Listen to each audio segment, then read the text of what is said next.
On se retrouve les gars sur Bitcoin et là ce qui se passe c'est très très grave, va vraiment falloir que vous restez attentifs parce que on est probablement à la fin de ce rebond. Alors je dirais qu'il y a 70% de chances qu'on ait déjà fini le rebond. Ici regardez ce qu'on vient d'avoir, une prise de ce sommet, de cette liquidité dans le FVG et on se fait pour l'instant rejeter. Donc là en fait il y a vraiment un coup à jouer. Honnêtement je vous le dis, il y a un coup à jouer, il y a un trade, c'est quoi, je vais le lancer en direct. Je vais le lancer même pas en direct, je vais vous mettre la position short. Ça ne veut pas dire qu'elle va passer à 100%, la position peut être exceptionnelle.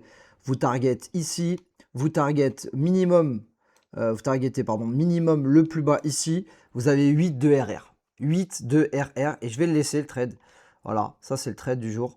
On verra s'il passe, hein, à 8 de RR, on n'a quand même pas non plus toutes les probas que ça passe, mais on va le laisser comme ça. C'est juste du délire, hein. 8,50 de RR.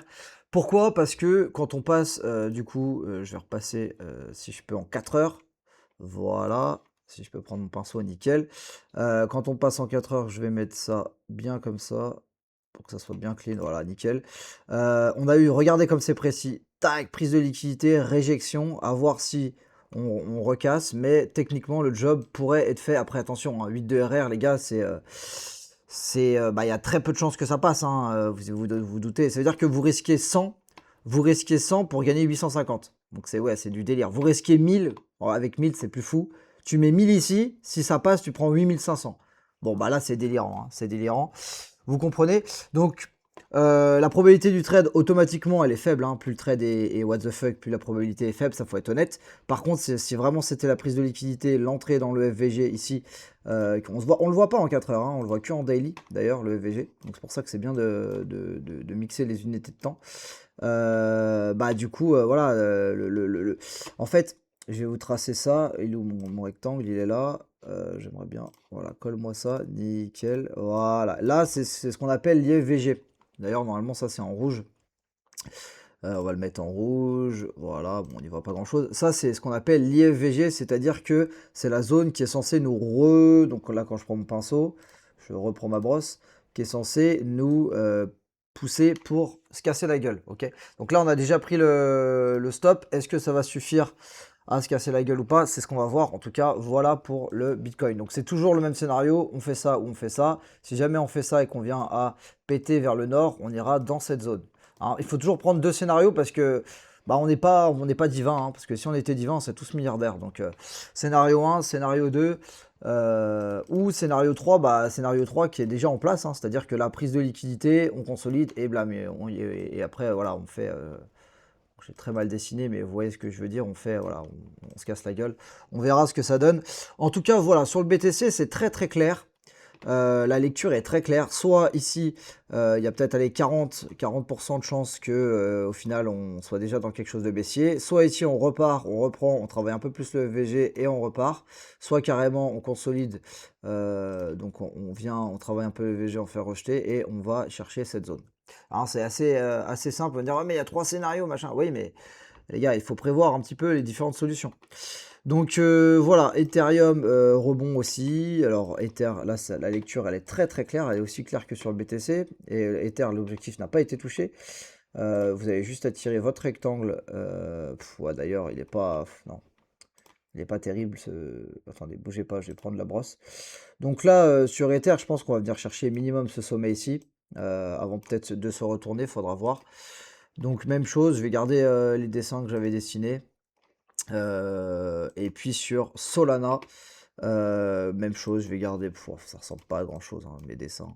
Mais je pense que ouais, moi je m'étais dit quoi qu'on avait pris la liquidité. Est-ce que ici au final c'était le top, ou est-ce que on va revenir encore dans FVG pour se casser la gueule? On va le voir par la suite. En tout cas, zone d'extrême vigilance. Pourquoi les amis? Parce que l'oil est en bad range.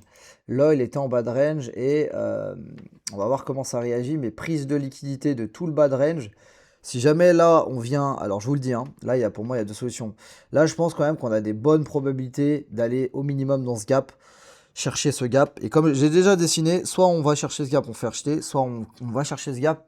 Et si jamais on pète le gap et qu'on retourne dans le range, honnêtement les gars ça pue la merde, hein. Ça veut dire que on va aller minimum chercher le milieu du range, voire plutôt le haut du range.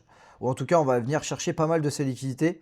Et donc là, ça va être très, très explosif pour les indices et les cryptos, mais pas dans le bon sens. S&P, ça va pas bouger, donc si le pétrole monte, S&P peut-être descend un peu, on va voir. Si le pétrole monte fort, le S&P, c'est sûr qu'il va pas monter to the moon. Le dollar qui reprend direct des couleurs, est-ce que le dollar est prêt à casser ce range pour aller dans sa zone de FVG qu'on a tracé ici? C'est ce qu'on va voir, est-ce qu'il est prêt à faire ça? Et on va vite le voir. En tout cas, ouais, on est dans un contexte de... faut faire attention. Voilà, j'irai pas du tout m'exposer en levier 10, en longue, ni en short d'ailleurs, hein, mais quitte à choisir une direction, c'est plutôt short que longue. Personnellement, sur les cryptos, sur les indices, c'est beaucoup plus technique.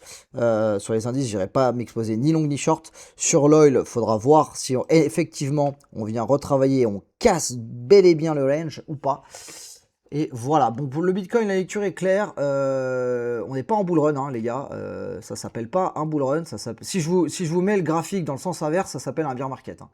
Je ne sais pas comment on fait pour le mettre dans le sens inverse.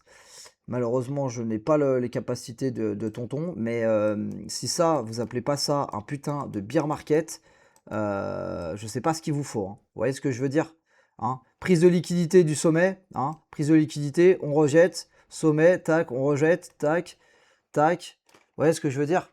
Si ça, c'est pas un bear market, ça, c'est pas un bull run, hein. Donc voilà, faut être quand même assez honnête et clair pour l'instant.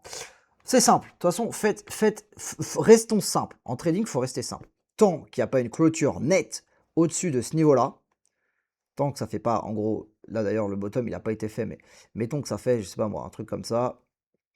Et là, on clôture. Là, ok. Là, ok, on peut se dire, ah, t'as vu, il y a de la consolidation, un double bottom, peut-être que. Mais là, regardez les volumes, il n'y a rien. Pour moi, non, pour moi, il faut rester réaliste. Il faut rester 2 minutes réaliste. À mon avis, on va faire ça, ça, et peut-être que là, on marquera un bottom, j'en sais rien. Mais voilà, il faut un peu rester réaliste, c'est important. Donc voilà, DeFi Lama 73, ça n'a pas bougé. ETF Info, on n'a pas la data d'aujourd'hui. Pourquoi on n'a pas la data? Ça me casse bien les roubignoles. Parce qu'on est lundi, donc on aura la data demain. C'est ça. ETF, donc là on n'a pas de data on aura la data demain pour DeFi Lama. On verra si ça sort ou ça rentre. Je suis assez impatient de voir ça aussi.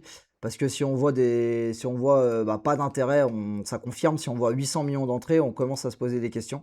Donc voilà, tout est clair, la lecture est très claire. Je vous souhaite une belle journée à tous les amis.